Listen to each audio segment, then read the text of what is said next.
Direction le sud. Après une bonne nuit de repos à Niort, on a repris la route jusqu'à Pau. Un petit arrêt pour déjeuner et laisser les enfants se dégourdir les jambes. Et on a filé. Personne sur la route, on se sentait seul au monde. Puis on est enfin arrivé. On est dans un tout petit village à côté de Pau, dans un Airbnb, pour 3 nuits, 4 jours. Et en plus, c'était à droite.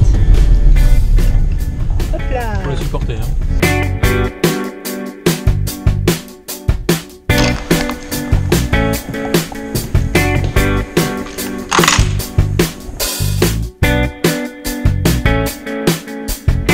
Après un goûter léger, nous sommes repartis le soir dîner chez mon ami. Ça y est, il est 18h30, on s'en va chez mon amie Elodie qui nous attend pour dîner ce soir. Pour pouvoir apprendre à connaître ses enfants et son mari que je ne connais pas. C'est pour ce genre de rencontres que nous aimons aussi les voyages, en France ou à l'étranger. Ceux qui sont au loin, avec qui on prend plaisir de partager un bon repas auprès d'un feu et échanger. Les enfants aussi aiment découvrir des nouveaux copains de jeu. Après une matinée tranquille, nous avons rejoint Elodie et sa famille pour LA visite de Pau. Le parc Beaumont d'abord, malgré un vent glacial. Vallonné, escarpé, les enfants étaient ravis de pouvoir jouer au petit grappeur, sur des rochers ou même dans les gradins d'un théâtre naturel.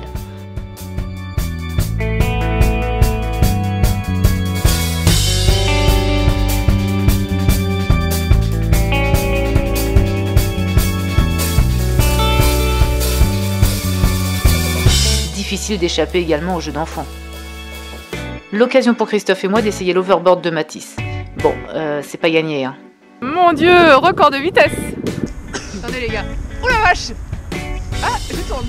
Puis nous sommes allés près du château Henri IV, découvrir les vieilles ruelles, les maisons typiques de Pau, et nous réchauffer dans une crêperie, déguster une bonne crêpe.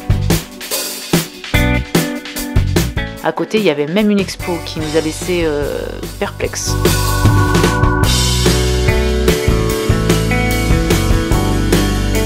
Et c'était parti pour la visite guidée du château Henri IV, notre bon roi. Passage obligé à Pau. À l'intérieur, on va découvrir le berceau du roi Henri IV, qui est une carapace de tortue.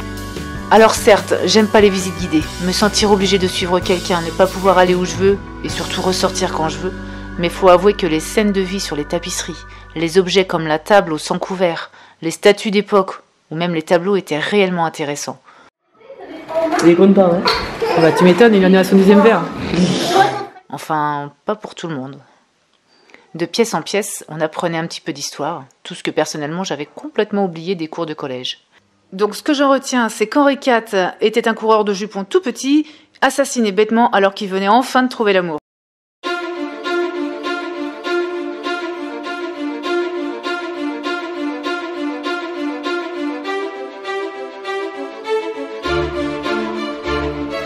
Après le château, direction la place Clémenceau. Et je ne suis pas rentrée les mains vides. Des chocolats qui, c'est sûr, seront dégustés comme il se doit. Ici sur Pau, ce sont les chocolats de renommée. Après tout ça, la journée n'était pas finie. On a suivi Elodie sans trop savoir où est-ce qu'on allait. Et pour la première fois de ma vie, j'entrais dans un hôtel 5 étoiles. Wouhou! La Villa Navarre. Majestueuse maison de maître. Elodie me faisait la visite des lieux. Spa, bar, on profitait du début de soirée. Quand tout à coup, j'ai vu Grand Corps Malade juste à côté. Une star. La Grand Corps Malade. Attends, mais si, moi j'aime bien. Il est là? Ouais, j'ai reconnu tout de suite. Et nos regards se sont croisés, il y a eu un truc. Oh merde. Cuisine gastro au menu. C'était juste terriblement beau et bon. Une poule au pot, plat typique sur Pau. Un délice.